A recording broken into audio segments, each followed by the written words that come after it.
स्नान कले पंचतीर्थ बुलिले सम्राट हेई नथांती कवित्वर प्रतिभा उंकी मारुथाए क्रमे क्रमे हठात जाई पहुंचीगले राणी मान पाखे मुदुशिली अछंती राणी माने अछंती मुहरु यांकर महाप्रसादर मह मह बासना आसुची पचारे तुम कुआड़े न जणी पलैथिल ना मु जाइथिली जगन्नाथ दर्शन करिया पे ना कोउथ पई ना मो भीतर कवित्वर एक आभाव प्रभाव विकसित हैला परि मन हैला मु जगन्नाथ को देखी मोर जीवनर परिपूर्णता आनिया पे मु जाइथिली एवं कौन जानिली पाइली जानिच ना कौन पाइल तुमे समस्त उत्सुक नयन रे आकांक्षित नेत्र रे उपेन्द्र भंज गाड़ी चाहिए कहले कौन तुम्हें पाइल ना कथार कहबी ना गीत रे कहबी अरे गद्य रे कहबी ना पद्य रे कहबी ना तम पद्य तो भारी सुंदर तम ठारू आउरी सुंदर तमर पद्य हे कवि पुंगव कुह कुह तुम्हें कौन जगन्नाथ पाखे देखिल ना कहीं हसबनी तो ना ना ना ताले शुण प्राण सजनी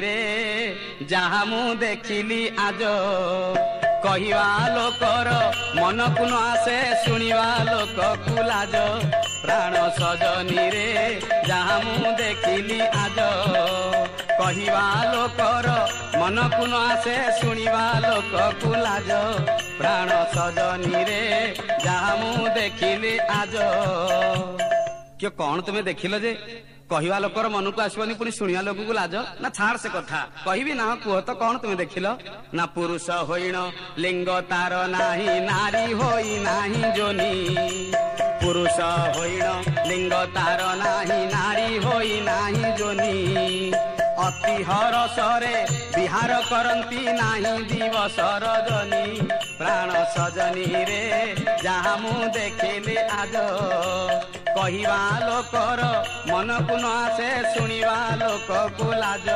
प्राण सजनी रे जहा मु देखिले आज ना कौन कौन कौन कहल तुम्हें ना से पुरुष तार पुरुषार्थ नहीं से नारी नाकचणा नाकु आसी बोईराणी पाट गीत गोविंद खंडुआ मध्य तिलक मारुची किंतु नारीत्व बोधता पाखे नहीं खाली कौन से कलिकता जाति नहीं कि पुरी रे राति नहीं राति 4टा बेले जाई पहुंची जीव मंदिर भितर द्वार मेला होइतो अजर कबाट खोला होइतो पढ़ियारी पुष्पालक सिंगारी समस्त ठिया होइतिबे पचारियो समय कौन ना सकाळ धूप हैला अर्थात आम पई जोटा राति 3टा जगन्नाथ सेटा ब्रेकफास्ट समय सकाळ धूप होउची कहबार तात्पर्य होउची या कलिकता रे जाति नहीं कि पुरी रे राति नहीं तेणु अति हरसरे विहार करती नाही दिवस रजनी जार आखि अच्छी पलक पड़ू नाही भ्रुलता नहीं तेणु से विष्णु सदाबले चाही थांती सेठी रातिर अर्थ कौन थाए तेणु अति हरसरे विहार करती नाही दिवस रजनी ये मध्य गोटे व्यतिक्रम ना चा आउ कौन से दियों को पाखे देखिल ना से एक विचित्र दियों आम कथा ताको अभिला दियों बोली कहा जाए विचित्र विचित्र तार लीला से अपूर्व अपूर्व तार लीला ना कौन तार लीला ना केते दिन अंते पुत्र जात हेला कुआ कुआरा बदेई केते दिन अंते पुत्र जात हेला कुआ कुआरा बदेई स्तन भांगी पुत्र क्षीर पान करे मुख गोटी तार नाही प्राण सजनी रे जहा मु देखिले आज कहिवा लोकर मन को न आसे सुनिवा लोक को लाज प्राण सजनी रे जहा मु देखिले आज एक अद्भुत कथा माननीय विदग्ध श्रोता मंडली एक अद्भुत कथा केते दिन अंते पुत्र जात हैला कहार जगन्नाथंकर ना जगन्नाथ काटू जन्म हेले ये गोटे विचित्र कथा कृष्ण जन्म पूर्व दिन आपण चली मंदिर भितर को रात्रि 10टा 9टा बा विलंबित प्रहर रे जगन्नाथ महाप्रभु देवकी माँ ही जेउट फल खाइबे वैद्य रत्न माने नारी माने गर्भवती हिथिला बेले तांकर गर्भ प्रसव जंत्रणा गर्भजनित प्रसव जंत्रणा को प्रशमित करिया पाई वैद्य रत्न माने तांको जेउट फल बोली एक वैद्य आयुर्वेद फल देइथांती खाया पाई एबे ताहार परिवर्तन बहुत घटिगलानी तेणु जगन्नाथ महाप्रभु निजे देवकी माता होई कृष्ण को गर्भ रे धरिचंती बोली जेउट फल खांती किंतु जेमिति कृष्ण जन्म ता पर दिन होई जिवो से देवकी कुआड़े जिवे से कुआड़े जिवे से स्वयं कृष्ण होइकरी कुआ कुआ ही कांदिबे केमिति खाइबे क्षीर खाउथिबे क्षीर ता जीभ के देखिनी ता दांत के देखिनी एमिति के देखिछि स्तन भांगी पुत्र क्षीर पान करे मुख गोटी तार नाही प्राण सजनी रे जहा मु देखिले आज कहिवा लोकर मन को न आसे सुनिवा लोक को लाज प्राण सजनी रे जहा मु देखिले आज ନା ଆଚ୍ଛା ଆଉ କଣ ଦେଖିଲ? ନା କଣ କହିବି ତୁମକୁ ବର୍ଣ୍ଣନା କରିବି? ଆରେ ପାଦ ନାହିଁ ରଥଯାତ୍ରା ଦିନ 22 ପାହାଚ ଡେଇଁ ଡେଇଁ ଡେଇଁ ଡେଇଁ ସେ ଦିନ ପଳେଇ ଆସୁଛି। ବଳିଷ୍ଠ ଦଇତାପତି ଜନମତ୍ତ ହସ୍ତି ମହାପ୍ରଭୁ ବିଜୟ କରାଏ ହାତାହାତି। ଆଗରେ ପଛରେ ବାହୁରେ ଏପଟେ ସେପଟେ ଅଜସ୍ର ଅସଂଖ୍ୟ ସେବକ ପଙ୍କ୍ତି ମାନେ ଭିଡି ଭିଡି ଭିଡି ଭିଡି ନେଉଥିବେ, ଯାଉନଥିବେ, ନିଜ ଇଚ୍ଛାରେ ଚାଲୁଥିବେ। ସେ ବିଶ୍ୱମ୍ବର ଜଗନ୍ନାଥ କେ ଚଲାଇତେ ପାରେ ଆପଣ ଇଚ୍ଛାଏ ଚଲେ କରିତେ ବିହାର। ଯୋଉ ଅପୂର୍ବ ବଙ୍ଗୋକ୍ତି ଅଛି, ସେ ବଙ୍ଗ ଭାଷାର ଚୈତନ୍ୟ ମହାପ୍ରଭୁଙ୍କର ଉକ୍ତି ଚରିତାର୍ଥ ହଉଛି ସେଠି ବିନା ପାଦରେ ସେ ଚାଲୁଛନ୍ତି। ନା କେମିତି? ନା ପାଦ ନାହିଁ ସେ ଯେ ଗମନ କରଇ କର୍ଣ୍ଣ ନାହିଁ ସବୁ ଶୁଣେ। ପାଦ ନାହିଁ ସେ ଯେ ଗମନ କରଇ କର୍ଣ୍ଣ ନାହିଁ ସବୁ ଶୁଣେ। ଚକ୍ଷୁ ନାହିଁ ତାର ତିନିପୁର ଦେଖେ ଜିହ୍ୱା ନାହିଁ ସ୍ୱାଦୁ ମଣେ। ପ୍ରାଣ ସଜନୀରେ ଯାହା ମୁଁ ଦେଖିଲେ ଆଜ କହିବା ଲୋକର ମନକୁ ନ ଆସେ ଶୁଣିବା ଲୋକକୁ ଲାଜ। ପ୍ରାଣ ସଜନୀରେ ଯାହା ମୁଁ ଦେଖିଲେ ଆଜ। ତାଙ୍କର କାନ ନାହିଁ ଚକ୍ଷୁଶ୍ରବା ବୋଲି ବଳଦେବ ରଥ କହିଲେ। ଏବଂ ଆଖି ନାହିଁ, କେମିତି ଆଖି ତାଙ୍କର? ଭାଲୁଣି ପରି ଆଖି, ଚାଲୁଣି ପରି, ଭାଲୁଣି ପରି ମୁହଁ, ଚାଲୁଣି ପରି ଆଖି, ବିଚିତ୍ର ଆଖି ସେ। ଏବଂ ଏମିତି ଖାଆନ୍ତି ସେ, ତାଙ୍କ ଦାନ୍ତ କେହି ଦେଖି ନାହାନ୍ତି। ନାକ ଅଛି, ନାକର ପୁଡା ନାହିଁ। ପାଟି ଅଛି, ଜିହ୍ୱା ନାହିଁ କି ଦାନ୍ତ ନାହିଁ। କାନ ନାହିଁ, ଦାସିଆ ବାଉର ନଡିଆ ନବାଟା ଜାଣନ୍ତି, ସାଲବଗର ଡାକ ଶୁଣନ୍ତି ସେ। ବିଚିତ୍ର ଦିଅ, ଅଦ୍ଭୁତ ତାଙ୍କର ଗତି। ଏଭଳିଆ ଯୋଉ ଅପୂର୍ବ ଦିଅ, କଣ ତାଙ୍କର ବର୍ଣ୍ଣନା କରିବି? ନା ଆଚ୍ଛା ଆଉ କଣ ତାଙ୍କ ପାଖରେ ବ୍ୟତିକ୍ରମ? ହେ ମାନନୀୟ ବିଦଗ୍ଧ ଶ୍ରୋତା ମଣ୍ଡଳୀ, ଆପଣ ଯାଉଥିବେ ଆସୁଥିବେ ନିଶ୍ଚୟ ଦେଖିପାରୁଥିବେ। ଏବଂ ଆପଣମାନଙ୍କ ମୁଖରୁ ମୁଁ ସ୍ପଷ୍ଟ ପାଠ କରିପାରୁଛି, ଆପଣମାନେ ସମସ୍ତେ ଜଗନ୍ନାଥ ସର୍ବସ୍ୱ ଜଗନ୍ନାଥ ପ୍ରେମୀ ଅଟନ୍ତି। ଜଗନ୍ନାଥଙ୍କ ପାଖରେ ସମସ୍ତ ପ୍ରକାର ବ୍ୟତିକ୍ରମ ସେଇଠି ରହିଛି। ନଗ୍ନମ୍ ଭଗ୍ନଂ ନ ପୂଜୟେ। ଆପଣଙ୍କ ଘରେ ଦୁର୍ଗା ମୂର୍ତ୍ତି ଅଛନ୍ତି, କୃଷ୍ଣ ମୂର୍ତ୍ତି ଅଛନ୍ତି, ରାମ ମୂର୍ତ୍ତି ଅଛନ୍ତି, ତା ଲଙ୍ଗଳା ହେଇଛନ୍ତି କି ଭାଙ୍ଗି ଯାଇଛି, ଆପଣ ତାକୁ ସମୁଦ୍ରରେ କିମ୍ବା ନିକଟବର୍ତ୍ତୀ ନଦୀରେ ଜଳାଶୟରେ ମେଲେଇ ଦେବେ। କାହିଁକି? ନା ନଗ୍ନମ୍ ଭଗ୍ନଂ ନ ପୂଜୟେ, ପୂଜା କରିବା କଥା ନୁହଁ। କିନ୍ତୁ ଜଗନ୍ନାଥ ମହାପ୍ରଭୁ ନଗ୍ନମ୍ ଭଗ୍ନମ୍ ପ୍ରପୂଜୟେ, ଲଙ୍ଗଳା ହେଲେ ଭଙ୍ଗା ହେଲେ ତା ପାଇଁ ଭଲ। ତେଣୁ ସେ ଆରାମରେ ପୂଜା ପାଇବେ ସେଠି। ଏ ଗୋଟେ ବ୍ୟତିକ୍ରମ ନୁହଁ? ଭିତରକୁ ନେଇକିରି ଯିଏ ଯିବେ, ସେ ସୁଆର ସୁପକାର ସେବକ ଭୋଗ ନେଇକିରି ଯିବେ। ଯିଏ ବସି ତାଙ୍କ ପାଖରେ ପୂଜା କରିବେ, ସେ ସାମନ୍ତ, ପୂଜା ପଣ୍ଡା ସାମନ୍ତ, ଅପୂର୍ବ ଆଚାର୍ଯ୍ୟ ପାଦ ଯିଏ ମନ୍ଦିରର, ସେ ପୂଜା କରିବେ। ଆଗଛନ୍ତୁ ଜଗନ୍ନାଥ ସର୍ବ ବ୍ୟାପକ ଚିନ୍ତୟମ୍ ଗୃହାଣ ମମ ପୂଜାୟା ମମ ମାନସ ନିର୍ବଳମ୍, ଡାକୁଥିବେ ପୂଜା କଲା ବେଳେ। ଏବଂ ଉପରେ ବାନ୍ଧୁଥିବ ପତାକା ଶୂଦ୍ର ସେବକ, ତଳେ ବ୍ରାହ୍ମଣ ସେବକ, ଆଚାର୍ଯ୍ୟ ସେବକ, ଉପରେ ପତାକା ବାନ୍ଧୁଥିବେ ଶୂଦ୍ର ସେବକ ବୋଲି କୁହାଯାଏ। ଏ ଚୁନୁରା ସେବକ ପତାକା ବାନ୍ଧିକିରି ପତାକା କହୁଥିବ ରାମ ରହିମି କରିବନ କେଶୋ, କୁଛ ନାହିଁ କୁଛ ନାହିଁ କୁଛ ନାହିଁ ଥାସୋ, ଚାର ଲୋକ ରଚନା नहीं होई, हैरत हैरत हैरत सोई। सेठी ब्राह्मण, सेठी शूद्र, यार तर्जमा बा सेठी किछि नाही। गंगा जल स्नान कले देवता पवित्र हुए।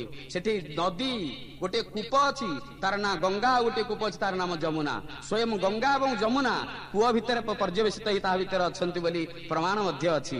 घंट एवं घंटी बाजिले मंगल आरती करा जाय, संध्या आरती करा जाय, बड़ सिंगार आरती करा जाय, किंतु तांको पाखरे घंटी बाजे नाही, घंट बाजे नाही। शंख फुंकिले आम देवतांकर पूजा निराजना करा जाय। जगन्नाथ मंदिर भितर शंख फुंका जाए नाही।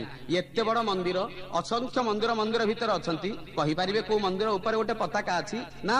केवल गोटिए प्रशासन रे आमे प्रशासित। कहार प्रशासन रे? ना जगन्नाथ महाप्रभु को प्रशासन रे। तेणु अनेक मंदिर अछि पताका नाही, अनेक मंदिर अछि भोग नाही, कारण से सर्वतंत्र स्वतंत्र होचंती भगवान। एवं जो महाप्रसाद को भगवान को अर्पण करा जाए, चंडाल ठारू ब्राह्मण पर्यंत एवं अन्य जाति इतर जाति माने ताको आग्रह रे आनंद रे ताहाको मध्य सेवा करुथिबे। ये होची से जगन्नाथंकर सर्वतंत्र स्वतंत्र भाव। दुर्गांकर स्वामी सर्वत्र सबु स्थान रे आपण देखिबे स्वयं शिव, किंतु जगन्नाथ मंदिर भितर देखिबे जे दुर्गांकर अंशभूता मां विमला, तांकर स्वामी स्वयं जगन्नाथ अर्थात विष्णु। सर्वत्र देखिबे दुर्गांकर स्वामी होचंती शिव, किंतु जगन्नाथ मंदिर भितर ये जगन्नाथ संस्कृति रे देखिबे दुर्गा माधव उपासना। दुर्गांकर स्वामी स्वयं जगन्नाथ। विमला भैरवी जत्र जगन्नाथस्तु भैरव, सेटारे से भैरव रूप रे पूजा पाउथिबे। जेते जाति, जेते मत, जेते पथ, जेते संप्रदाय, जेते महंत, जेते प्रकार भाव रे पूजा करिवे, सब प्रकार भाव रे से अछंती। नानक कहिले ज्योति देखिबी ना, जाओ देढुसर भाई वो पुओ भितर सेठी बसी था, मु तुमको देखा देबी। कबीर कहिले प्रभु मु तुमको पूजा କରିବି ନା ଚଉରା ମୂଳରେ ମୁଁ ତୁମକୁ ଦେଖାଦେବି, ଅପେକ୍ଷା କର। ତୁଳସୀଦାସ ଗୋସ୍ୱାମୀ କହିଲେ ପ୍ରଭୁ ତୁମେ ରାମ ଅଟ, ସତ୍ୟ ଯଦି ରାମ ଅଟ ତାହେଲେ ମତେ ଦେଖାଦିଅ।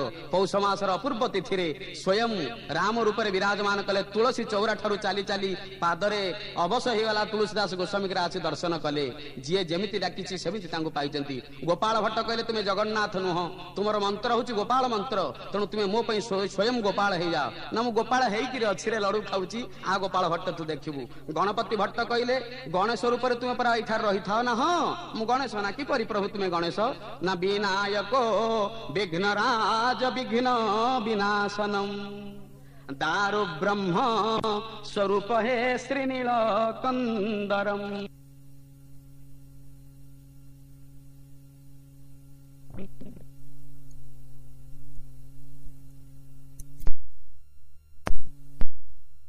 गजानन ब्रह्मम नमो नमो जगन्नाथ गजानन ब्रह्मम। गणपति भट्ट 18 नला डेईगिरी पड़ी जाऊँ स्नान पूर्णिमा 2 दिन पूर्व ना। अरे जी मो पाखक आसी था से फेरिकी जाए ना, आ तू मत देखू मु कौन कौ रूप अच्छी ठार बसी देखिब। तेणु स्नान पूर्णिमा दिन आसी देखिले कला हाथी धला हाथी, कला गणेश धला गणेश रूप विराजमान करियछंती। नमो नमो जगन्नाथ गजानन ब्रह्मम। से सर्वतंत्र स्वतंत्र अत्र तत्र सर्वत्र अनिबंधन बांधव, तांको कथा केही कहि परिबे नाही। तेणु से एपरि एक देवता, से सबु भितर थांती, सबु तांको भितर थांती, तेणु तांकर विकल्प नाही।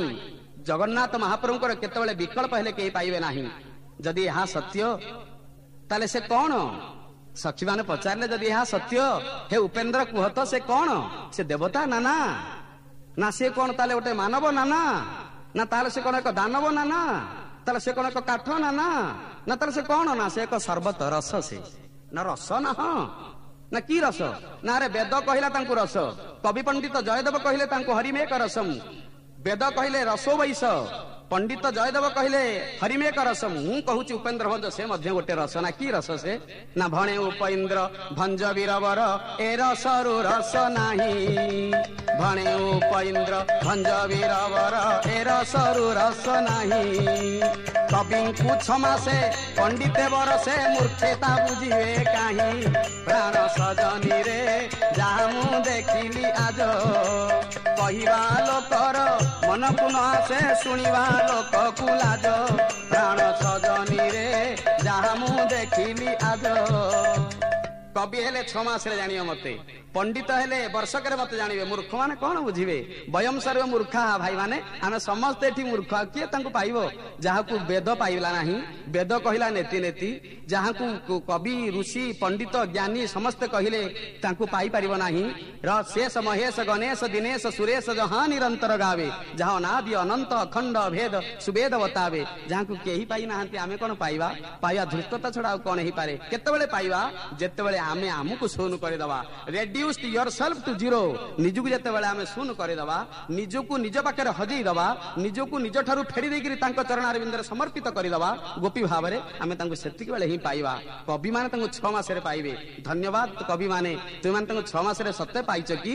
गोटिए कविर अवतारणा आपनका आगरे करूची। ओडिसार घंट बोली तांको कुहा जाय। जदुमणि महापात्र, जदुमणि महापात्र राजांक दरबार, आठगड़ राजांक दरबार रे जेतेबेले कवित्वर प्रतिभा देखौथिले, राजा दिने विमर्श विषादित मुखरे आसी पहुंची गले तांको पाखरे। कहले जदुमणि जदुमणि ना कौन हैला मणिमा? ना मु बड़ विचित्र कथा देखिले। ना कौन? ना ओडिया माने जगन्नाथ की जगन्नाथ ओडिया मानकु छाडू नाहंती। ना आपनकर कोन होला सेठ? जदि ओडिया माने जगन्नाथ न छाडिला आपनकर कोन हैला? जगन्नाथ जदि ओडिया को न छाडले आपनकर कोन हैला? ना रे मु परा ओडिया। ना भूल हे गेला कोन? ना रे काहार झियो पुओ बाहागर होनी सर्वमंगल जगन्नाथ। ना भलो हैला। ना मरिगला बेलू किसी ना महाप्रसाद तोराणी आनी दे दियो, भलो हैला। ना पुणी जन्म है बेले जातक क्या ना लिखा ना जगन्नाथ ना दे दियो, भलो हैला। ना मत टे से जगन्नाथ कथा कहबटी। जदुमणि पंडित से भूल मागिले, कहले आज्ञा जहा कथा अन्य क्या कथा कहले सीना कहीदेवी, सेटा सहित मोर पड़ेनी।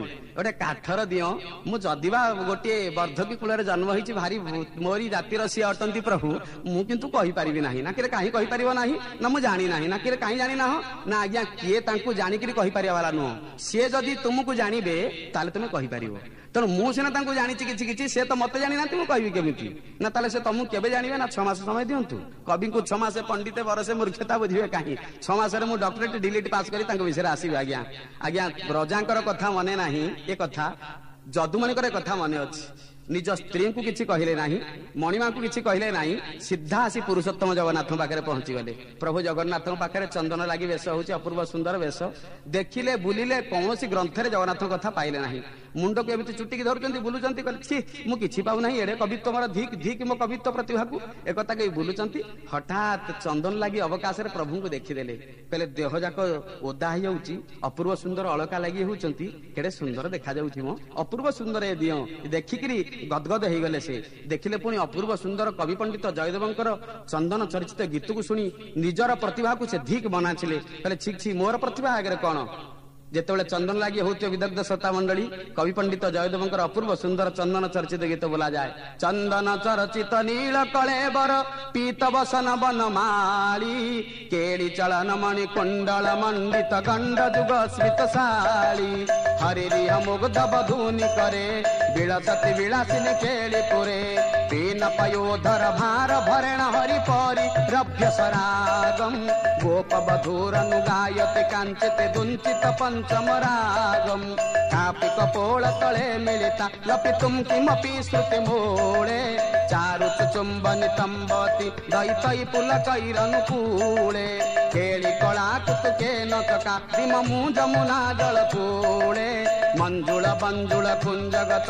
विचकर्षण करण दुकूले करतल ताल तरल बलया कड़ी कड़ित कल स्वन बंसे रासर से सह नृत्य परा हरिणा जुबती प्रशंसे श्लिष्यति कामपि चुंबति कामपि श्लिष्यति कामपि चुंबति कामपि कामपि रमयति रामा पश्यति सस्मित तारुतरा मरमनु गच्छति वामा श्रीजय देव भणितमिदमद्भुत श्रीजयदेव भणितमिदमद्भुत केशव केली रहस्य वृंदावन विपिन बेतो न तु शुभानि जसस्य।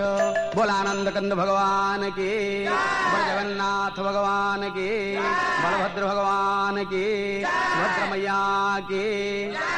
चंदन चर्चित वेश को देख गदगदित हो गले कवि अपूर्व कवि जदुमणि महापात्र कहले प्रभु मु तो गदगदित हूँ तुम तत्व कौन मत बतई दियो। तत्व पाइले किछि रथ यात्रा अवकाश आसी पहुंची गला।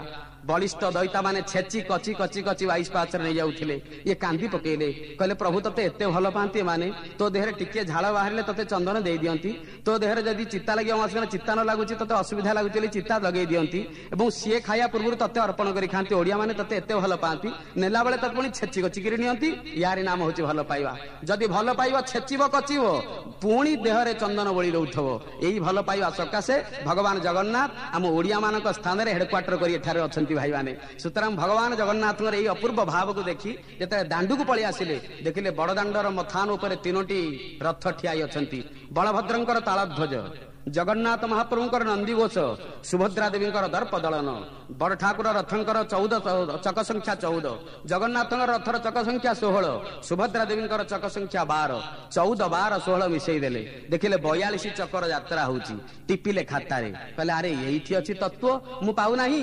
पुणी गुंडीचा दिन रथ आसिला रिटर्न कला फेरिला गुंडीचा मंदिर सिंहद्वार पाखे आसी पहुंचीगला जेतले सिंहद्वार पाखे आसी पहुंचीगला रथ पुणी देखिले 42 चक आसुची 42 रे 42 मिसई देले 84 हिगला चक कहले अरे रे रे एठी अछि तत्व मु जानि पारु नाही। तत्व कौन कहले भाई ये गुंडीचा बाहुड़ा रे ये 84 चक्कर यात्रा को जी देखिवो से 84 लक्ष जोनि जमुना मुक्ति लाभ करिवो। 2 10 चतुर्दश षोडश चक्र चलनु जात जेउ घोष श्री गुंडीचा बाहुड़ा रे 84 शुभ शंख प्राय जाए बरसी से ए भावे भावना भावी जे ए भावे भावना भावी ए भावे भावनी दिवस रजनी ग्रंथाकार होई अछि जे ग्रंथाकार होई अछि। प्रबंध पूर्णचंद्र रे लिखिले अपूर्व कवि ଯଦୁମଣି ମହାପାତ୍ର ଭାଇ 2 10 ଚତୁର୍ଦଶ 16 2 10 12 ଚତୁର୍ଦଶ 14 16 16 ଏ 14 12 16 42 ପୁଣି 42 ଚକ 84 ଚକର ଯାତ୍ରାକୁ ଯିଏ ଦେଖିବ ତାର ଯୋନି ଜନ୍ମରୁ 84 ଲକ୍ଷ ଯୋନି ଜନ୍ମରେ ହେ ଯିବ। ତୁ ତ 84 ଲକ୍ଷ ଯୋନି ଭ୍ରମଣ କରୁଛୁ ନା, ତେଣୁ ଏ 84 ଲକ୍ଷ ଯୋନି ଜନ୍ମରୁ ତୁ ମୁକ୍ତି ଲାଭ କରିବୁ। ଚକକୁ ଦେଖି କବି ପଣ୍ଡିତ ଅପୂର୍ବ ଯଦୁମଣି ଏଇ ଭାବନା ନେଇ ଯେତେବେଳେ ଘରେ ଆସି ପହଞ୍ଚି ଯାଆନ୍ତି, 6 ମାସ ଆଜ୍ଞା ଗତ ହେଇଯାଇଛି। କବି ମାନଙ୍କର ପତ୍ନୀ ମାନେ ବଡ ନିର୍ଧନ, ଦରିଦ୍ରତାକୁ ସାଙ୍ଗ କରିଥାନ୍ତି। କବି ଜଣେଇ ନାହାନ୍ତି ଘରେ ପଳେଇ ଯାଇ ଅଛନ୍ତି। ସକାଳୁ ସଞ୍ଜବେଳ ଯାଏ ସଜନୀ ତାଙ୍କର ଆସନ୍ତି ଦୁଆର ମୁହଁରେ ଚାହାନ୍ତି, ଆସିଲେ ନାହିଁ ପ୍ରାଣନାଥ। ଶୋଭାବତୀ ଦେବୀ ଘରକୁ ପଳେଇ ଯାଇ କାନ୍ଦି କାନ୍ଦିକିରି ତକିଆକୁ ସାଙ୍ଗ କରି ଶୋଇଯାଆନ୍ତି। ଖରା ଦିନରେ ସୂର୍ଯ୍ୟ ନାରାୟଣ ଘର ଭିତରେ ବିଜେ ହୁଅନ୍ତି, ବର୍ଷା ଦିନରେ ସ୍ୱୟଂ ଇନ୍ଦ୍ର ନାରାୟଣ ଘର ଭିତରେ ବିଜେ ହୁଅନ୍ତି, ଚନ୍ଦ୍ରମା ସ୍ୱୟଂ ରାତିରେ ଆସି ତାଙ୍କର ଘର ଭିତରେ ବିଚରଣ କରନ୍ତି। ଅର୍ଥାତ୍ ତାଙ୍କର ଅବସ୍ଥା କଣ ଜାଣୁଥିବେ। ସରସ୍ୱତୀର ସାଧନା ଯିଏ କରନ୍ତି, ବାଗବାଦିନୀ ମା ସରସ୍ୱତୀଙ୍କର ଯିଏ ସାଧନା କରନ୍ତି, ଲକ୍ଷ୍ମୀ ତାଙ୍କୁ ବରଦାୟକ ହୁଅନ୍ତେ ନାହିଁ।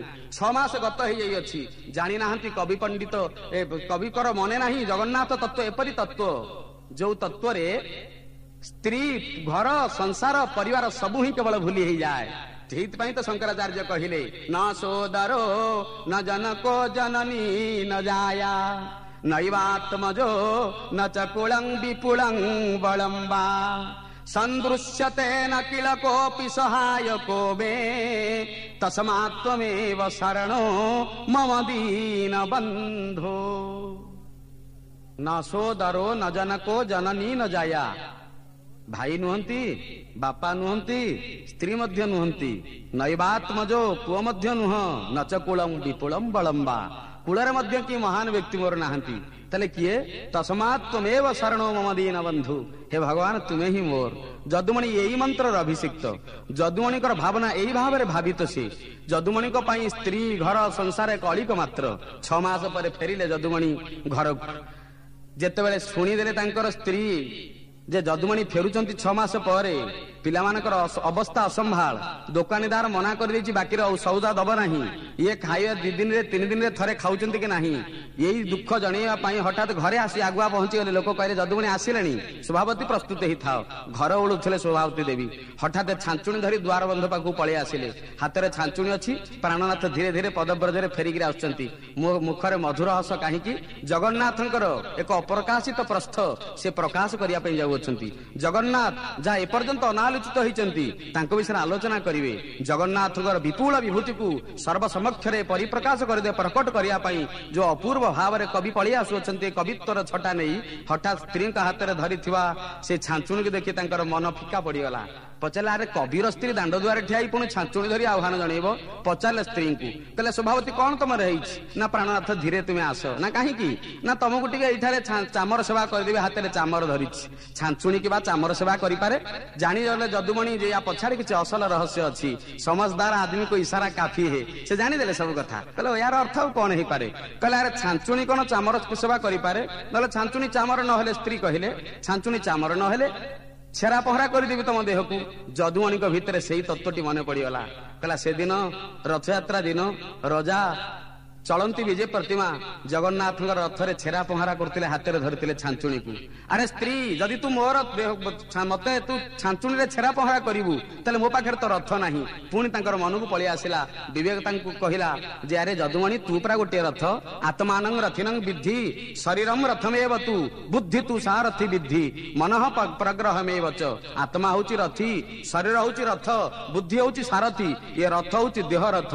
ଜଗନ୍ନାଥଙ୍କ ରଥ ସିଂହଦ୍ୱାରଠୁ ଘର ଯାଉଛି, ଆଉ ତୋର ଏ ଆତ୍ମା ରଥ, ଶରୀର ରଥ ଜନ୍ମଠୁ ମୃତ୍ୟୁ ପର୍ଯ୍ୟନ୍ତ ଚାଲିଛି। ଏ ଦେହ ରଥକୁ ତ ଓଳେଇ ଦେବା ପାଇଁ ଗୋଟିଏ ଗଜପତି ଦରକାର। ଯଦୁମଣି ପୁଣି ମାଇଣ୍ଡ ବେକଅପ୍ କଲେ, ମନେ ମନେ ବିଚାର କଲେ, ମୋ ରଥକୁ ପୁଣି ଗଜପତି ହେଇକିରି ମୋ ଦେହ ରଥକୁ ଗଜପତି ହେଇ ଛେରା ପହଁରା କରିବ କିଏ? ମୋ ସ୍ତ୍ରୀ ଠାରୁ ଆହୁରି ଭଲ ଲୋକ କିଏ ଥାଇପାରେ? ହଁ ସଜନୀ, ମୋ ଦେହ ରଥକୁ ଓଳେଇ ଦେବା ପାଇଁ ଯଦି ପ୍ରସ୍ତୁତ ଅଛି, ଚାଲ ଘରକୁ ଯିବା।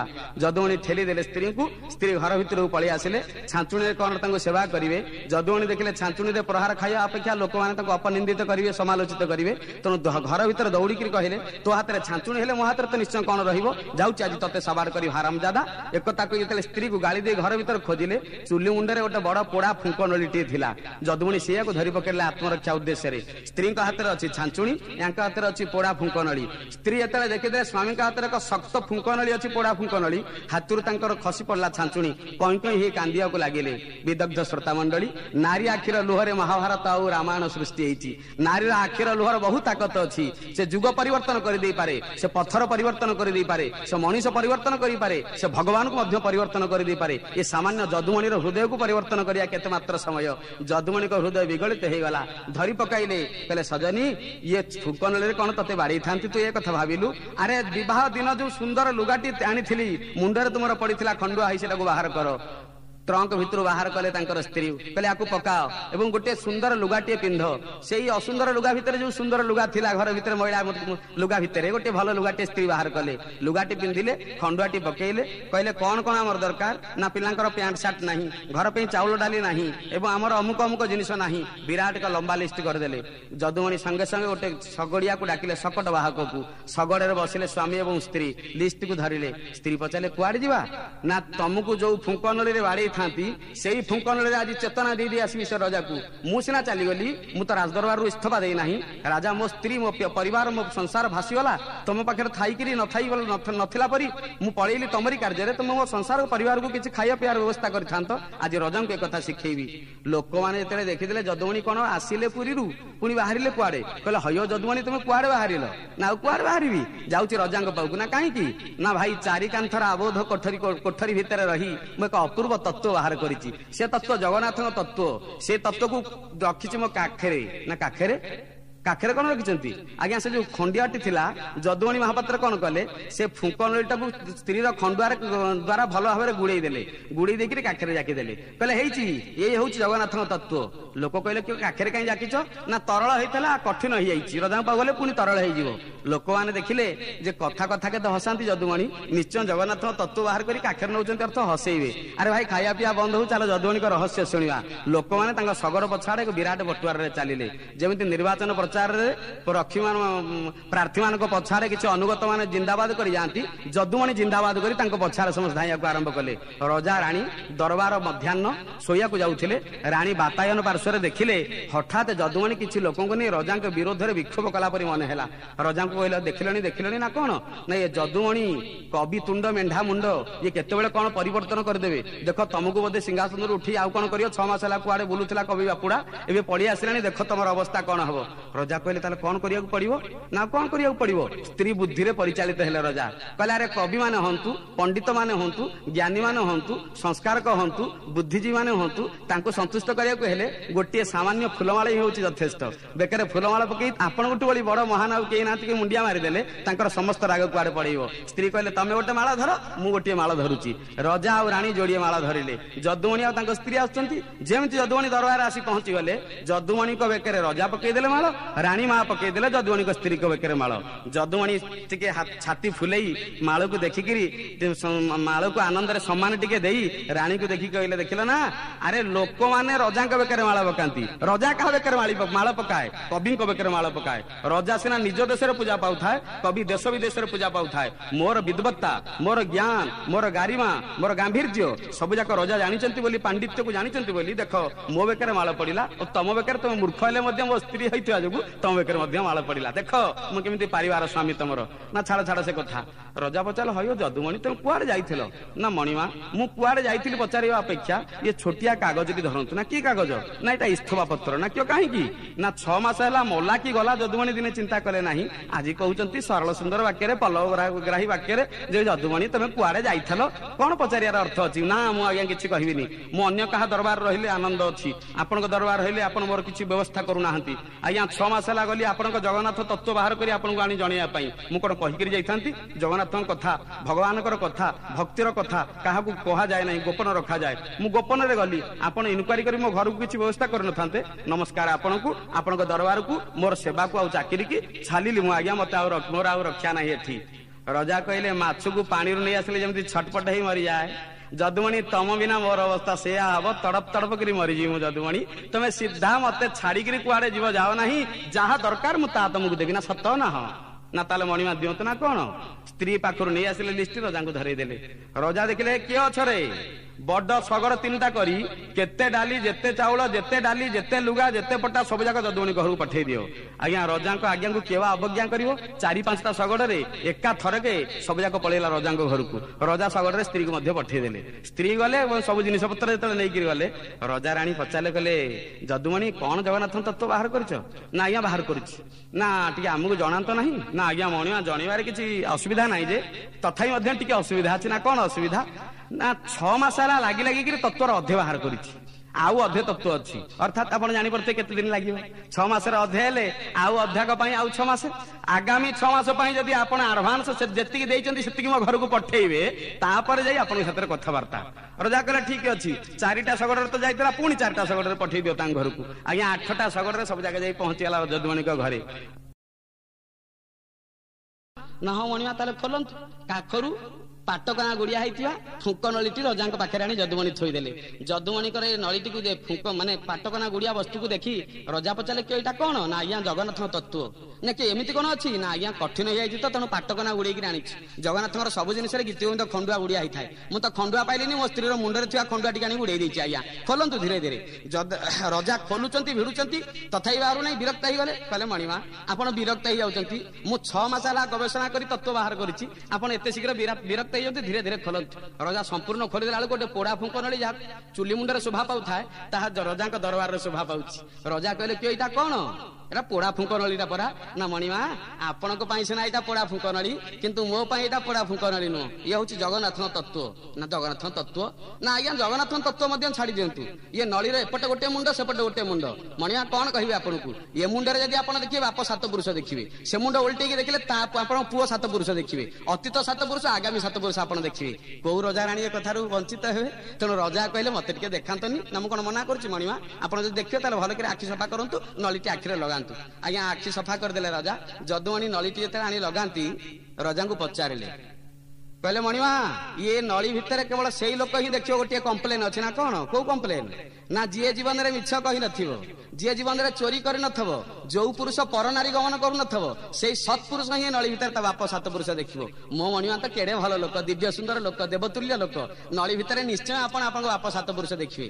ରଜା ପ୍ରଥମ ଥର ନଳୀ ଲଗେଇଲେ, ଦେଖିଲେ କିଛି ପାଇଲେ ନାହିଁ। କହିଲେ ମୁଁ ତ କାହିଁ ଦେଖିପାରୁ ନାହିଁ। ନା ସେକେଣ୍ଡ ଚାନ୍ସ ଦିଆହେଲା, ଦେଖନ୍ତୁ ଆଜ୍ଞା ଦ୍ୱିତୀୟ ଚାନ୍ସ ଦିଆହେଲା। ଦ୍ୱିତୀୟ ଚାନ୍ସ ପାଇଁ ମଧ୍ୟ ରଜା କିଛି ଦେଖିପାରିଲେ ନାହିଁ। ପୁଣି ଥାର୍ଡ ଚାନ୍ସ ଦିଆଗଲା, ରଜା ଦେଖିଲେ ନାହିଁ। ଯଦୁମଣି ରାଗିକରି ନଳୀଟା ନେଇ ଆସିଲେ। କହିଲେ ଏଥିରୁ ଜଣା ପଡିଲା ରଜା ମିଛ କହନ୍ତି, ରଜା ଚୋରି କରନ୍ତି, ରଜା ପରନାରୀ ଗମନ କରନ୍ତି। ଏମନ୍ତ ରଜାକୁ ତୁରନ୍ତ ଗାଦିଚ୍ୟୁତ କରି ମତେ ଏଠାରେ ରଜା କରିଦିଅ। ଲୋକମାନେ ତ ସାଙ୍ଗରେ ଥିଲେ, ଜିନ୍ଦାବାଦ କହି ଯଦୁମଣି ରଜା ହୁଅନ୍ତୁ ବୋଲି ଚିତ୍କାର କଲେ। ରଜା କହିଲେ ଯଦୁମଣି 3ଟା ଚାନ୍ସରେ ଫେଲ ମାରିଲି ସିନା, 4ର୍ଥ ଚାନ୍ସରେ କିନ୍ତୁ ଜିତିବି। ନା କେମିତି? ନା ମୋ ଆଖିରେ ଟିକେ ନେଞ୍ଜାରା ରହିଯାଇଥିଲା ତ, ମତେ 4ର୍ଥ ଚାନ୍ସ ଟିକେ ଦିଅ। ଆଜ୍ଞା 4ର୍ଥ ଥର ପାଇଁ ନଳୀଟି ଯେତେବେଳେ ଲଗେଇଦେଲେ, ରଜା ନ ଦେଖିକିରି କହିଦେଲେ ହଁ ମୁଁ ଦେଖିଲି। ନା କାହାକୁ ଦେଖିଲେ? ନା ମୋ ବାପାକୁ ଦେଖୁଛି। ନା ଆଉ ଟିକେ ପଛୁଆ ଯାଆନ୍ତୁ। ନା ହଁ ତା ବୋପାକୁ ଦେଖିଲି। ନା ଆଉ ଟିକେ ପଛୁଆ ଯା। ନା ହଁ ତା ବୋପାକୁ ଦେଖିଲି। ନ ଦେଖିକି ରଜା 7 ପୁରୁଷ ତା ବୋପା ଦେଖିଦେଲେ। ରଜା ଦେଖି ସାରି ରାଣୀ କାଢିକି ଚାହିଁ କହିଲେ ବୁଝିଲ ନା, ହରିଆ ଭିତରେ ଏତେ ପୁରୁଷ ଅଛି ମୁଁ ଜାଣିନି। ରାଣୀ ଖାଲି ଉତ୍ସୁକ ହେଇ ଚାହୁଁଛନ୍ତି ମତେ ଟିକେ ଦିଅ ବା, ମତେ ଟିକେ ଦିଅ ନା, ପଛରେ ତମେ ଦେଖିବ। ପୁଣି ଓଲଟେଇକିରି ଆଗାମୀ 7 ପୁରୁଷ ନ ଦେଖିକି ରଜା ଦେଖିଦେଲେ। ଦେଖି ସାରିଲା ପରେ କାନରେ ମୁଣ୍ଡରେ ହାତ ଦେଇକିରି କହିଲେ ହୋ 14 ପୁରୁଷ ମୁଁ ଦେଖିଦେଲି। ରାଣୀ ଯଦୁମଣି କାଢିକି ଚାହିଁଲେ, କହିଲେ ହଇଓ ତମେ ଦେଖିଲ ଆଉ ମୁଁ ଟିକେ ଦେଖନ୍ତିନି? ନା ମା ମୁଁ କଣ ମନା କରୁଛି? ଯୋଉ ପୁରୁଷ ପରନାରୀ ଗମନ କରୁନଥିବ, ଯୋଉ ପୁରୁଷ ମିଛ କହୁନଥିବ, ଯୋଉ ପୁରୁଷ କେତେବେଳେ ହେଲେ ଭୁଲ କରୁନଥିବ, ସେଇ ପୁରୁଷ ହିଁ ଆ ଭିତରେ ଦେଖିବ। ରଜା ଦେଖିଦେଲେ ଆପଣ ତାଙ୍କର ରାଣୀ ମା, ଆପଣ କଣ ମିଛ କହିବେ? ତେଣୁ ଆପଣ ମଧ୍ୟ ଦେଖିବେ। କେତେ ବାଛି ବାଛିକିରି ଆପଣଙ୍କୁ ରଜା ଆପଣ ସିଲେକ୍ସନ କରିକି ଆଣିଛନ୍ତି ରାଣୀ ମା। ଭୁଲ କହୁନି ମୁଁ, ନିଶ୍ଚୟ ଆପଣ ୟା ଭିତରେ ଦେଖିବେ ଯେ। କିନ୍ତୁ ନାରୀ ହେଇଥିଲେ ପରପୁରୁଷକୁ ଚାହୁଁନଥିବ, ପୁରୁଷ ହଉଥିଲେ ନାରୀକି ଚାହୁଁନଥିବ, କଳି କଜିଆ ଲଗାଉନଥିବ, ମିଛ କହୁନଥିବ, ଚୋରି କରୁନଥିବ, ଏମନ୍ତ ନାରୀ କେବଳ ୟା ଭିତରେ ଦେଖିବ। ରାଣୀମା ତୁମର ଭଲ ଲୋକ, ଦେଖନ୍ତୁ ରାଣୀମା। ନଳୀ ଆଣି ରାଣୀମାଙ୍କ ଆଖିରେ ଲଗେଇଦେଲେ। ରାଣୀମା କିଛି ଦେଖିପାରିଲେ ନାହିଁ। ପ୍ରଥମ ଥର ଗଲା, କହିଲେ ମୁଁ ଦେଖିପାରୁ ନାହିଁ। ରଜା କହିଲେ ମୁଁ ତ 3 ଥର ଯାକ ଦେଖିନି, ତମେ କଣ ଗୋଟେ ଥରରେ ପାସ୍ କରିଯିବ? 2 ଥର ଆଉ ଥରେ ଦେଖ।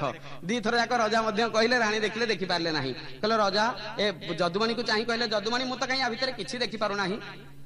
ଯଦୁମଣି ରାଗିକରି ରାଣୀଙ୍କ ଆଖିରୁ ନଳୀଟିକୁ ବାହାର କରିଦେଇ କହିଲେ ମଣିମା ତୁରନ୍ତ ଏ ରାଣୀ ମାଙ୍କୁ ବାହାର କରି ଆଉ ଗୋଟେ ରାଣୀ ମା ଆଣନ୍ତୁ, କାରଣ ୟାଙ୍କର ଚରିତ୍ରଗତ ତ୍ରୁଟି ଅଛି, ଇଏ ମିଛ କହନ୍ତି, ଇଏ ଭଲ ଲୋକ ନୁହନ୍ତି। ଆମ ରାଜ୍ୟର ଯେ ରାଣୀ ହେବେ ସେ ଅପୂର୍ବ ଶୋଭନୀୟ ରାଣୀ, ଲକ୍ଷ୍ମୀ ପରି ପ୍ରତିମା ହେବା ଦରକାର, ଶୁଦ୍ଧ ଆଚରଣଶୀଳା ପଦ୍ମିନୀବତୀ ରାଣୀ ହେବା ଦରକାର, ଇଏ ସେଭଳିଆ ନାରୀ ନୁହନ୍ତି, ୟାକୁ ତୁରନ୍ତ ବାହାର କରିଦିଅନ୍ତୁ।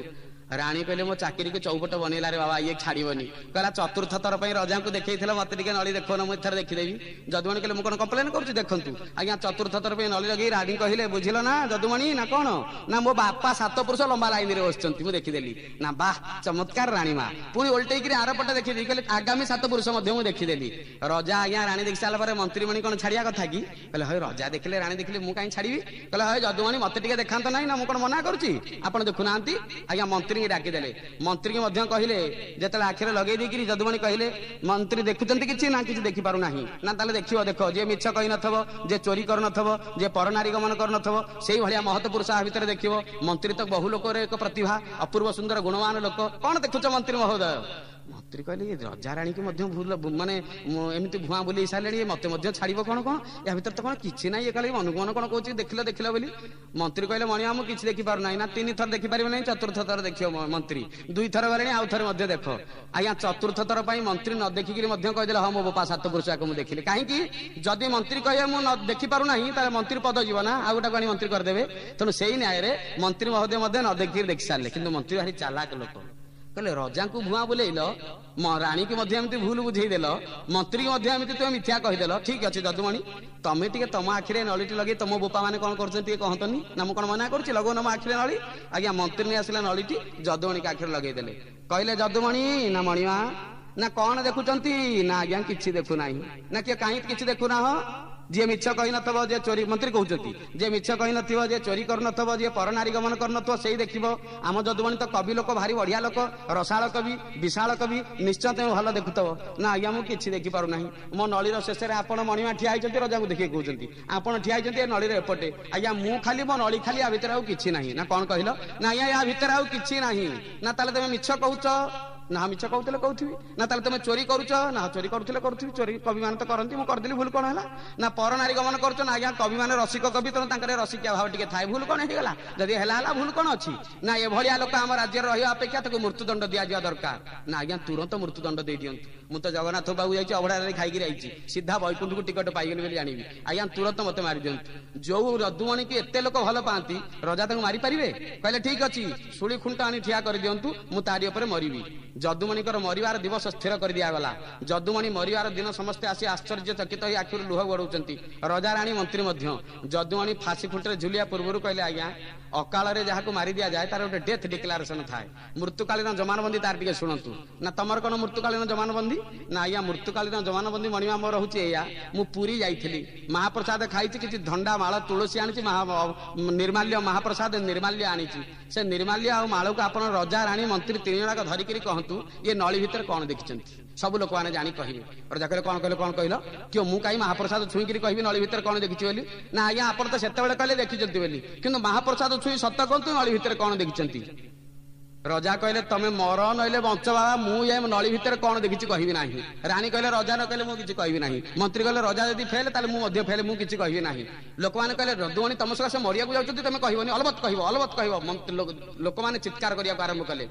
ରଜା ଶେଷକୁ ମହାପ୍ରସାଦ ଧରିକିରି କହିଲେ ଭାଇମାନେ ମତେ କେହି ଭୁଲ ବୁଝିବ ନାହିଁ। ଯଦୁମଣି ଯେମିତି କହିଲେ ମୁଁ ଖାଲି, ମୋ ନଳୀଟି ଖାଲି, ଏ ନଳୀଟି ସତରେ ଖାଲି ନଳୀ, ମୋ ରାଜପଦ ପଳେଇବ ବୋଲି ମୁଁ ମିଛରେ କହିଦେଲି, ମୋ ବାପ 7 ପୁରୁଷ ସତରେ କିଛି ଦେଖିନି। କିଏ ରାଣୀ ମା? ନା ଆଜ୍ଞା ରଜା ଯେତେବେଳେ ଯାହା କଲେ ମୁଁ କଣ କରିବି, ମୁଁ ମଧ୍ୟ ସେଇ ତାଙ୍କରି ପଦାଙ୍କ ଅନୁସରଣ କରିଛି। କିଏ ମନ୍ତ୍ରୀ? ନା ଆଜ୍ଞା ମୁଁ ଆଉ କଣ ଭୁଲ କରିଛି, ମୁଁ ଖାଲି ନଳୀ ଖାଲି କିଛି ନାହିଁ, କିନ୍ତୁ ମୋ ପତ୍ରିପଦ ପଳେଇବ ବୋଲି ମୁଁ କଥା କହିଲି। ଯଦୁମଣି କହିଲେ ଯିଏ ମିଛୁଆ ହେଇଥିବ ସେ ଶୂଳି ଖୁଣ୍ଟରେ ବସିବ। ଏ 3 ଜଣ ବର୍ତ୍ତମାନ ମିଛ କହିଛନ୍ତି, ତେଣୁ ଏ 3 ଜଣଙ୍କ ପାଇଁ 3ଟି ଶୂଳି ଖୁଣ୍ଟ କରନ୍ତୁ, ତାକୁ ଆଣି ବସେଇବା। ଲୋକ କହିଲେ ନାଇଁ ନାଇଁ ଯଦୁମଣି ମରିବା ଦରକାର ନାହିଁ, ରାଜା ମରିବା ଦରକାର ନାହିଁ, ପରସ୍ପର ଆଲିଙ୍ଗନ ମୁଦ୍ରାରେ ଆବଦ୍ଧ ହେଇଯାଅ। ରଜା ଆଉ ରାଣୀ, ମନ୍ତ୍ରୀ ଏବଂ ଯଦୁମଣି ଏ 4 ଜଣ ଯେତେବେଳେ ଖୁସ୍ ସମୟ ଆସି ପହଞ୍ଚିଗଲେ, ରାଣୀ ପଚାରିଲେ ଯଦୁମଣି ଜଗନ୍ନାଥଙ୍କ ତତ୍ତ୍ୱଟା କଣ ଆମକୁ ତ କହିଲ ନାହିଁ। ନା ନଳୀ ଭିତରେ ଯେମିତି ମୁଁ ଖାଲି ଆଉ ମୋ ନଳୀ ଖାଲି, ଜଗନ୍ନାଥଙ୍କ ତତ୍ତ୍ୱଟି ହଉଛି ଖାଲି, ଆମେ ଟିକେ ଖାଲି ହେଇଗଲେ ତାଙ୍କୁ ପାଇବା, ଅର୍ଥାତ୍ ରେଡ୍ୟୁସ୍ଡ ୟୋରସେଲ୍ଫ ଟୁ ଜିରୋ।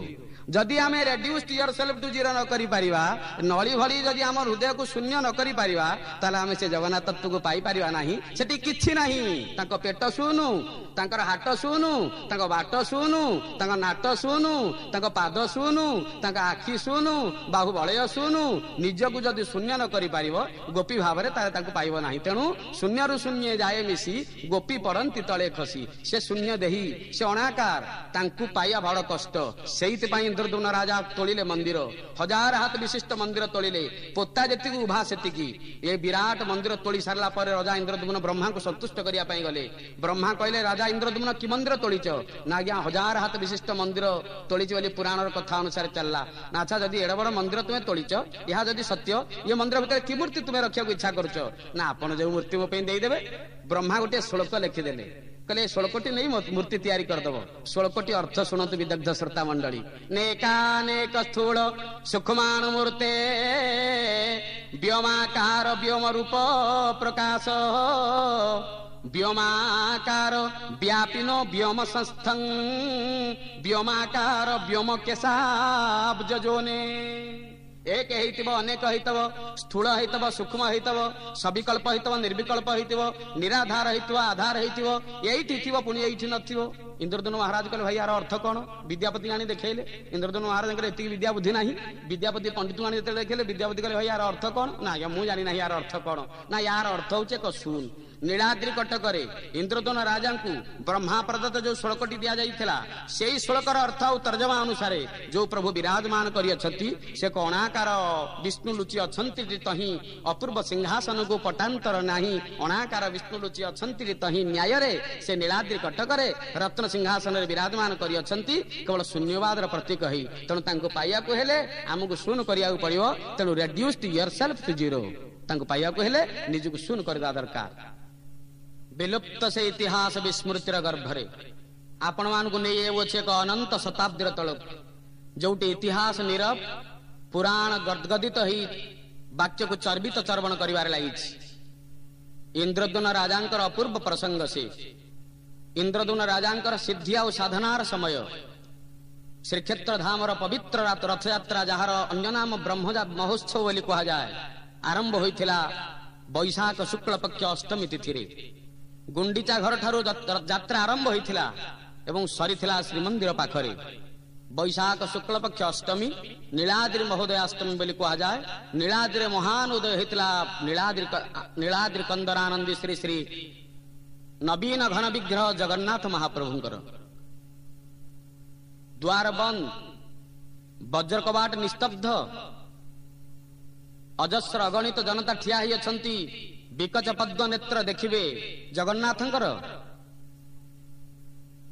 वज्र कबाट पाखरे ठिया ही अछंती आम संस्कृतिर 5 जन प्रतीक ब्रह्मा देवता कुलर प्रतिनिधि विद्यापति ब्राह्मण जातिर प्रतिनिधि विश्वावसु सावर सभ्यतार प्रतिनिधि इंद्रद्युम्न प्रजाकुलर प्रतिनिधि गुंडीचा नारी जातिर प्रतिनिधि ये 5 जन जाकर किसी अवदान अच्छी मंदिर प्रति जगन्नाथ को प्रतिष्ठा करिवार किसी अवदान मानकर अच्छी ब्रह्मा ब्रह्मावरण होते विद्यापति अन्वेषणा गवेषणा करी प्रभु को पाई विश्वावसु तल्लीन हो जाई मिसी जाइए देह आउ देही एकत्र हो जाता इंद्रद्युम्न तपस्यार अंत नहीं गुंडीचा कथा कौन बा कहवा ये 5 जनाक ठिया अछंती इंद्रद्युम्न गदगद होकर वज्र कबाट बंद अच्छी इंद्रद्युम्न गदगद हो प्रणाम कले ब्रह्मा को कले महोदय ब्रह्मा आपण को प्रणाम आपण द्वार उन्मोचन करंतु ब्रह्मा हाथ देदेले वज्र कबाट भितर शुभिला शब्द ब्रह्मा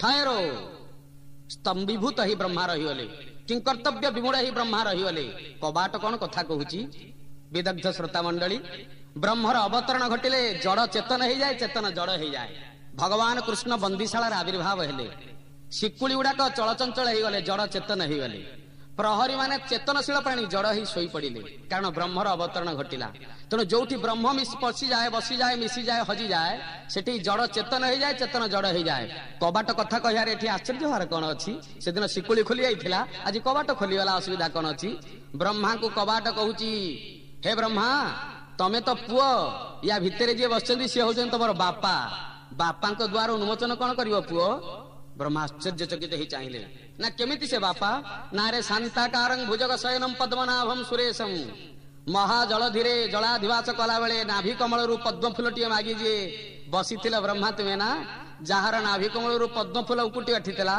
जारी कढ़े तुम्हें बसला पद्मजनी से बापा परा एठी विराजमान कर नीलाद्रि कंदर पोखरिया घर भितर गर्भगृह देख द्वार खोलुची कि नहीं आपे आपे खोलिला भगवान चाहिए ब्रह्मा को तुभ्यं मह्यं मह्यं तुभ्यं मह्यं नमो नमः अहम त्वाम त्वमहम सर्वं जगदे चराचर स्कंद पुराण कहले तू आउ मु आउ तो भितर किछि नहीं प्रभु तू आउ मो भितर कहले सारा जगत व्यापिकी अच्छु प्रणाम प्रणाम प्रणाम ब्रह्मा जिते प्रणाम कले भगवान कहले ब्रह्मा मागिवार कौन अच्छी ना प्रभु मागिवार कौन अच्छी मोर किछि मागिवार नाही मु खाली दर्शन करी कृतार्थ हेगी एति दरकार मोर केउ केउ दिन आसी आपन को दर्शन करी मु कृतार्थ हेबी वर्ष करे मते कहंतु ना 12 मास वर्ष को प्रति मास रे तुमे आसीबो एवं 12टा यात्रा कहि दउची द्वादश यात्रा नाम रे सुप्रसिद्ध यात्रा सेही दिन मानकर आसी मते दर्शन करी अहोभाग्य मणिव निजकु मंचा स्नानम रथवरगति शयनम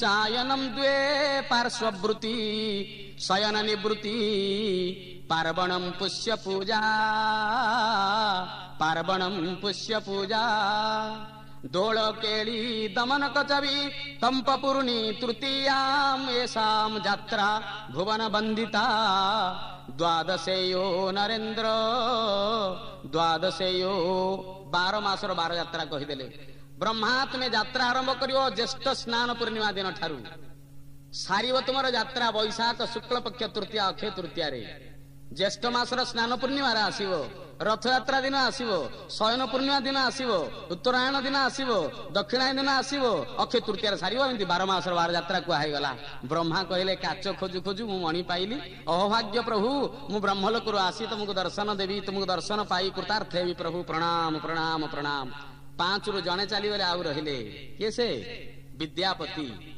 विद्यायांपति प्रचंड पंडित प्रबल ज्ञान मूर्ति विद्यापति जार भूषण होची विनम्रता ठिया हेले से प्रणाम कले कहले प्रभु मोर मध्यम आगुणी अछि ना कोन तुम आगुणी विद्यापति तुम्हें कोन चाहुच ना प्रभु आपन को देखिली याठू वाली आउ भाग्य मोर नाही किंतु आपन को देखि साला पर आपन को सेवा जद न करियो याठू दुर्भाग्य मध्य किछि नाही तेणु मते दुर्भाग्य वंचित करी टिके सेवा दियंत ना की सेवा तुम्हें चाहो तव पद सेवा एकई संपद देव पूजा दुर्लभ भूषण टई मढ़ियाल धंडा शिष पाशीर विभव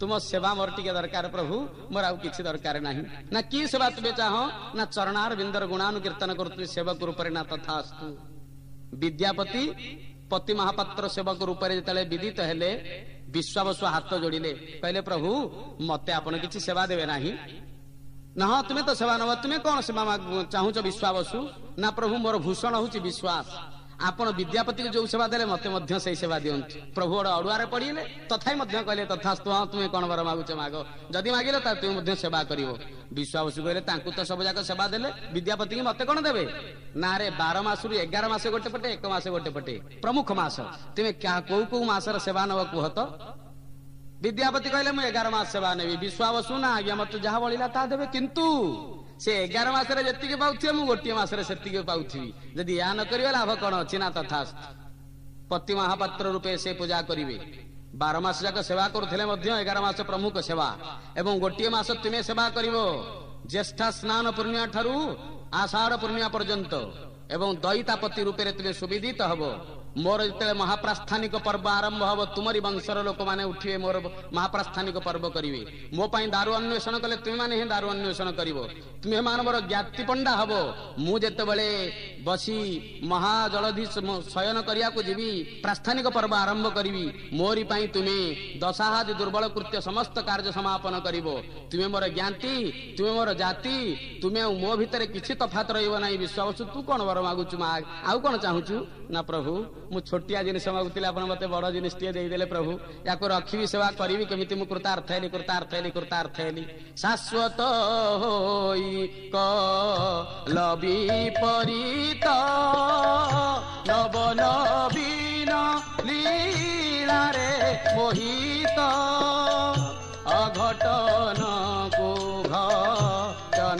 କରିଛ ବିଚିତ୍ର କର୍ମା ନାମକୁ ବହିଛ ହେ ମହାପ୍ରଭୁ।